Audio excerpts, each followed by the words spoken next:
Apart. It's a post-apocalyptic survival city builder, real-time strategy game.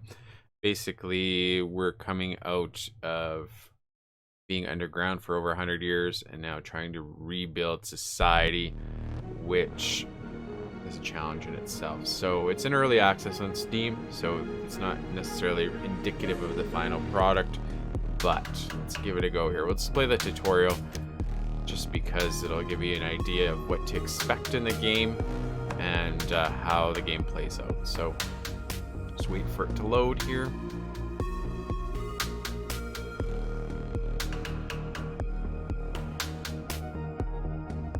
I already kind of like the idea of seeing old structures and old buildings and remnants of society.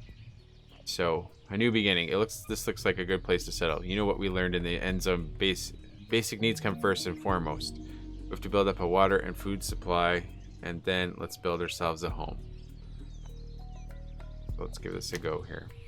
So as you notice, there's resources along the top here. We've got water, food, wood, scrap, tools, radiation protection, and then other things here. So medication and cloth.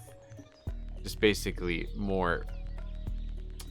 As we progress in the game, we'll need more technology to make things. So we're going to hit B to build here. So we'll look over here in the tasks. So we have to assign settlers profession builder and build a cistern. So we're going to pick cistern here. The green on the left there is the entrance to the cistern. We're going to turn it around here and we'll put it right there.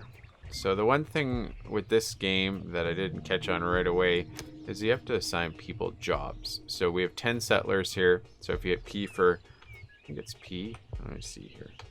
No. Anyway, so we hit professionals, and basically what we're going to do is assign people to build. So we need to assign one builder, and then we're going to build the cistern. Basically, so in this game we have 10 adults or 10 settlers, and we can assign them all jobs. So builders build buildings, obviously water carriers carry water. The jobs are pretty straightforward, but part of this game is resource management in terms of your labor force as well. Like, we obviously need to collect more water, we need more food to survive. At the same time though, we need to manage the people we do have. So it's in some respects it's a bit of a learning curve. This is the second time I've played this in particular, so it gives, I guess, a good idea as to what to expect. So I'm going to make 3 builders so we can build a little bit faster. The one thing too I found with this game is it's very time sensitive, like, or it requires a lot of time. So say you want to build something, it takes time. You want to collect resources, it takes time. Like, it's very labor intensive. So it's not just a game that you just pick up and play for a few minutes and make some good progress. It takes a while. So next we're going to build a jetty. It's over in the tasks on the left there. Basically it's a place for our people to go collect water. So the thing here too, so you notice this building's got a little red spinny thing because over top of it, that means there's no workforce there. So we got to assign people to it, but we're also waiting on building this jetty because this building also needs, if you have the little question mark here, it needs a jetty, rainwater collector, or a well. So we got to wait until we build the next thing.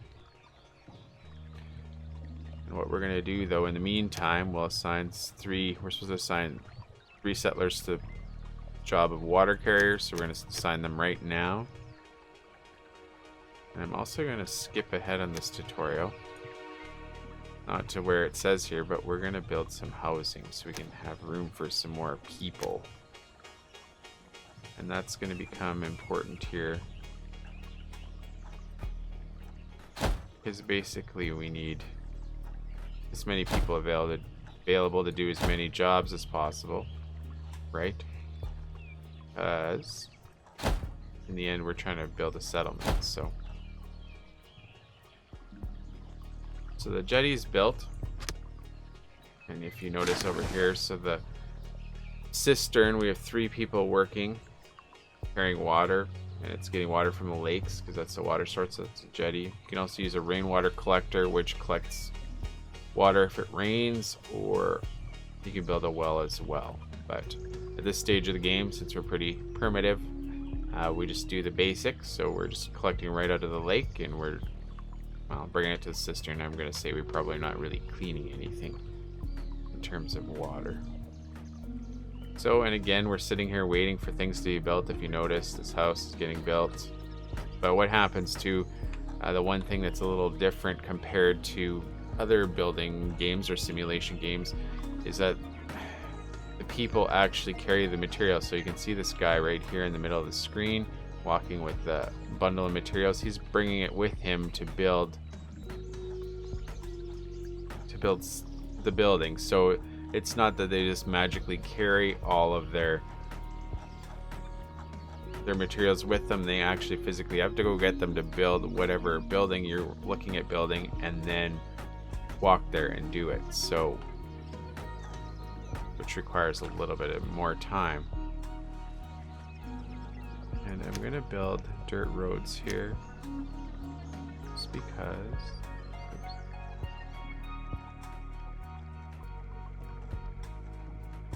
Because I want to make things easier.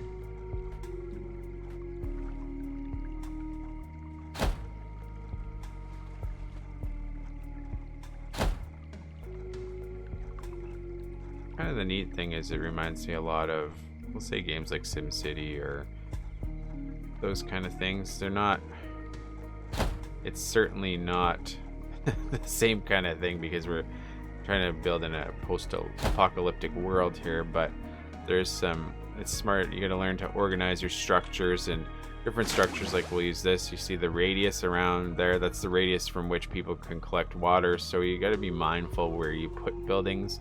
You got to be mindful, I guess, of your resource management. You know, we can't run out of food. We don't want to run out of other materials that we need to build these buildings.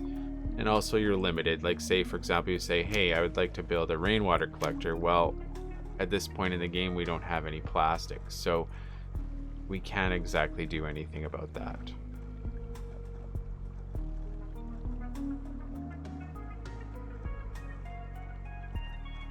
So, and you can see the roads progressing along here.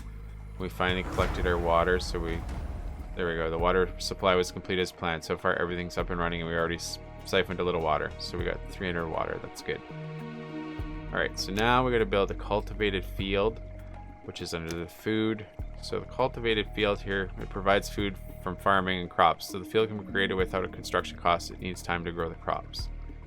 So this one's affected by the soil irrigation level. So we got to make sure that we put it somewhere that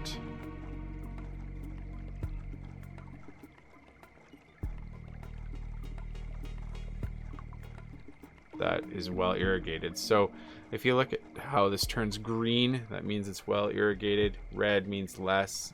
And so we can pick different sizes of fields. And what we're going to do here, just going to make it that big. So you click once and then click again. And now we're going to have to assign somebody to be a farmer, because otherwise there'd be no crops being grown. And you notice it's nighttime now. The one neat thing I thought about this game too, if you scroll out, you notice how far away we are here, but the world's very large. Like, there's a lot of room for expansion, for moving around here, for growing. And I can imagine that after many hours you could certainly grow quite a large civilization. But in the meantime here, we're just starting out. There are 10 adults. Not too many. 10 adults, 5 kids. The beginning, right? Alright, so we need to, the thing with the field too is you need to pick what you're growing. So what I want to do, I want to pick something that, I'd prefer to have something that doesn't take very long. I'm going to Grow bell peppers, gives 256 food. It only takes 0.9 of a season. So we're going to plant that and get farming going on here. I'm also going to look at building some other buildings, specifically community related. We'll build maybe a campfire, just so that people have a place to go, a place to kick back, relax. Now you notice this building doesn't really have any kind of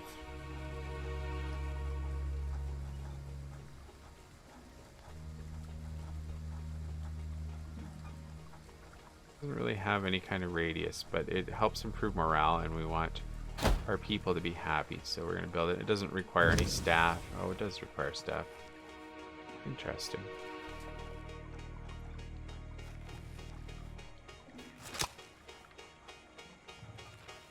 And if you notice, these guys are down here seeding the field. It's raining right now.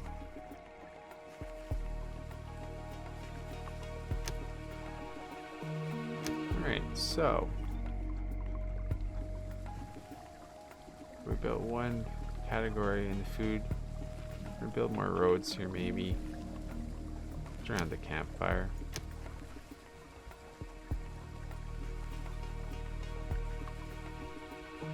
I'm not sure, 100% sure anyway, if roads make a big difference, but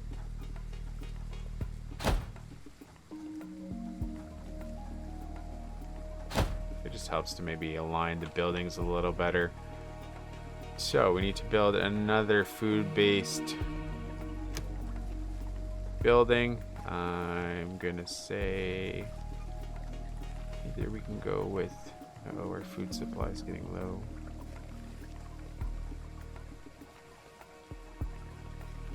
Maybe we'll place a fishing hut here. We left enough room on the water, maybe not. Oh, there we go. Okay. Place that. We'll place a road there.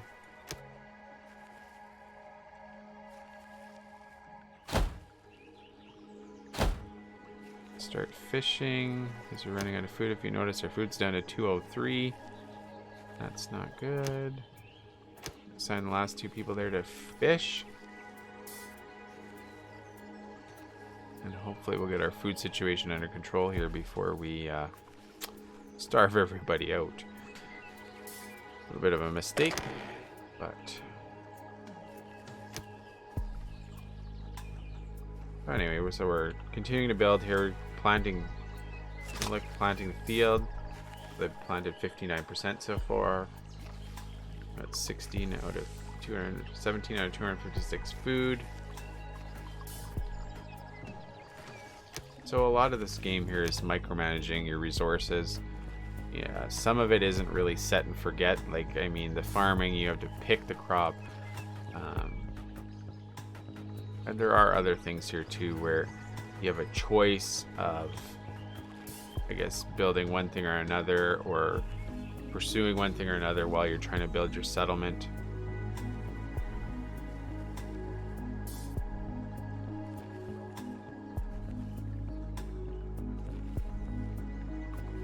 So as we're sitting here, you know, the one thing I do notice is it does take a lot of time. The time passes by. Like, you can look at the bottom, the weather, the radiation. Show you where there is radiation, so you've got to be mindful of that. Shows you also the water level, so you see where it's all blue here.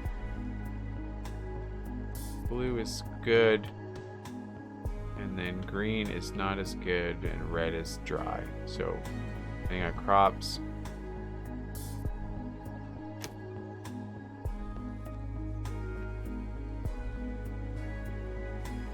and there's a legend here at the top here, so you don't have to try and figure out what it is. So now we have one extra person in our settlement. What I'm going to do here, we'll assign them to a job. We still need food. I'm going to assign them to be a farmer.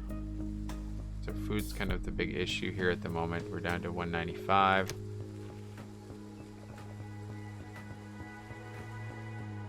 done. So this game, I guess, is a game of patience, of building, of trying to get everything done. So there we go. We satisfied our basic needs with a functioning food chain. A few rations have already been stockpiled, plus 300 food. So that's good. So that's a step in the right direction. So let's move on to the next thing. So there's place gather all resources task, Forester's Lodge, scrapyard, and scrap produced. So if we want to use this gather all resources task,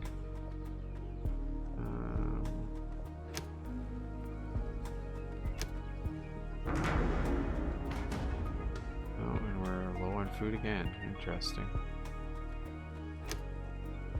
Okay, there's detailed statistics if you want to know what's going on. Okay, gather all resources. So that's tasks. What we're going to do is we're going to gather. Let's gather plants. Need food. So we're going to gather plants over in this area here. But again, we need workers for that, which I think we're low on workers. I'm going to cut back one farmer, cut back one water carrier.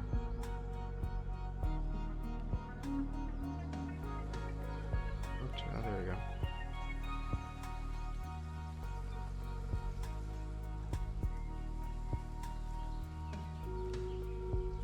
We're going to build some more roads here again, just to keep it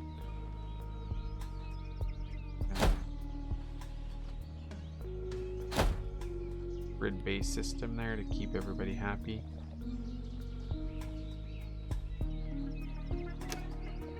Should you build a warehouse or not?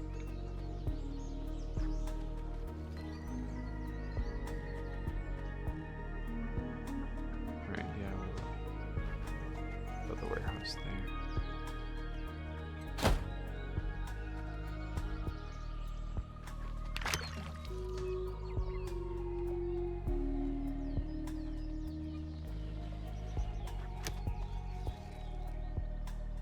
Basically, the deal with this game is we're working on building civilization, managing resources, keeping people alive, getting new people in our communities, and trying to make the most of this post-apocalyptic world. So in terms of gameplay, I think this game isn't too terrible. Like, I'm only here in season 2, so it does take time to play. You can speed things up to make life a little bit easier, because the one thing I find too is time passes too slowly here, and you can slow it down to build or reevaluate things. You notice the radiation spreading this way. That's not good.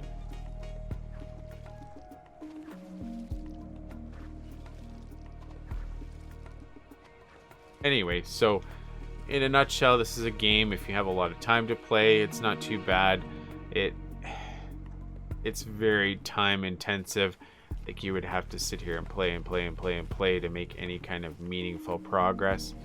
But in terms of challenge and difficulty, I don't find it too bad. I know a lot of people have complained, like, I haven't hit this yet, certainly, but a lot of people complained if you hit a drought early on or those kind of things, there is some challenges that you'd face. So it's certainly not the easiest game, I guess, but it's good for what it is. It's something different. There's not a lot of city builders, post-apocalyptic kind of style anyway, and so